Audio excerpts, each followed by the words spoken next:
श्रावस्ती जनपद की मल्हीपुर सीएचसी में स्टाफ नर्स के पद पर तैनात महिला दीपा ने सीएचसी के ही संविदा पर तैनात बीसीपीएम रिजवाना पर गंभीर आरोप लगाए थे। आरोप था कि नर्स से बीसीपीएम रिजवाना ने हाथापाई, मारपीट और गाली गलौज किया है।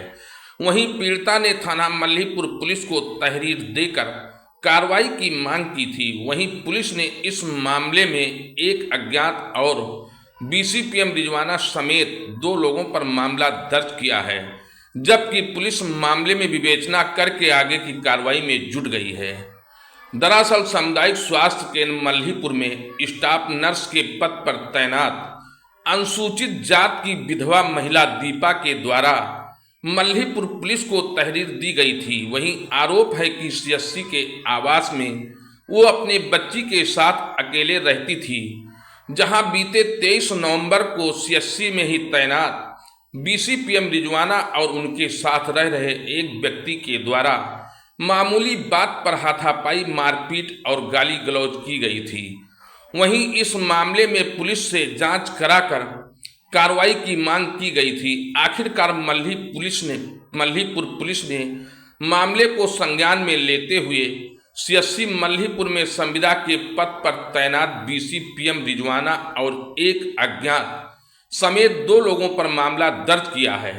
साथ ही मामले में पुलिस जांच कर रही है। बताते चलें कि जानकारी के मुताबिक सामुदायिक स्वास्थ्य केंद्र मल्हीपुर में संविदा पर तैनात बीसीपीएम रिजवाना का विवादों से पुराना नाता है।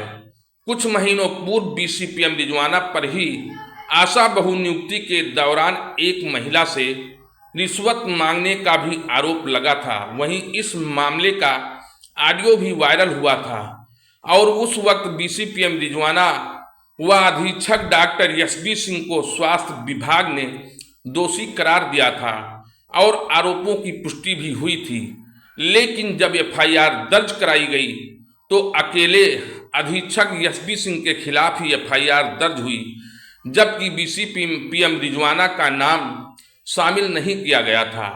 वहीं इस मामले में सीएमओ एपी भार्गव ने उस समय बताया था कि रिजवाना संविदा कर्मी है, उनका रिन्यूअल प्रतिवर्ष किया जाता है। इस आरोप के बाद उनका रिन्यूअल नहीं किया जाएगा, इसलिए एफआईआर में बीसीपीएम रिजवाना का नाम शामिल नहीं किया गया है। लेकिन सीएमओ की बात हवाई साबित हुई। आखिर किसके सय पर रिजवाना का दोबारा रिन्यूअल किया गया है।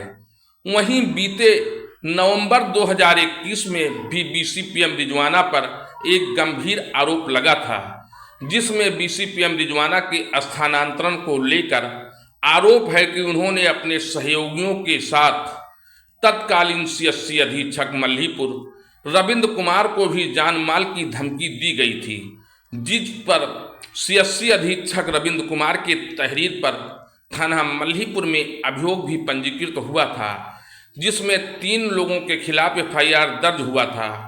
अब फिर से रिजवाना का नाम विवादों से घिर गया है। अब देखना होगा कि आखिरकार स्वास्थ्य विभाग इस मामले में क्या कुछ कार्रवाई करता है या फिर बीसीपीएम रिजवाना की मनमानी ऐसे चलती रहेगी कि स्वास्थ्य विभाग उनके ऊपर कोई एक्शन या कोई कार्रवाई करेगा। मेरा नाम दीपा है और मैं सीएचसी मल्हीपुर में कार्यरत हूँ स्टाफ नर्स के पद पर। अभी 6 महीने से मेरे साथ बहुत ही गलत व्यवहार हो रहा है वहाँ पर रिजवाना मैडम जो कि बीसीपीएम है उनके द्वारा। वो हमेशा मुझे प्रताड़ित करती रहती है। मुझे और मेरी बच्ची को एक भयावह माहौल में रखने की कोशिश करती हैं। हमेशा छोटी छोटी बातों के लिए डांटती हैं। जब हम लोग शुरू में आए थे तब इन्होंने मेरी अनुपस्थिति में मेरी बेटी को मारा था। मेरे पूछने के बाद उन्होंने बोला कि उन्होंने नहीं मारा था। और उनके साथ एक जेंट्स रहते हैं, वो भी हमेशा मेरी बच्ची के साथ दुर्व्यवहार करते हैं और मेरे साथ भी। कल 23 नवंबर को 2024 को इन्होंने 3 दिन से पानी बंद करके रखा था।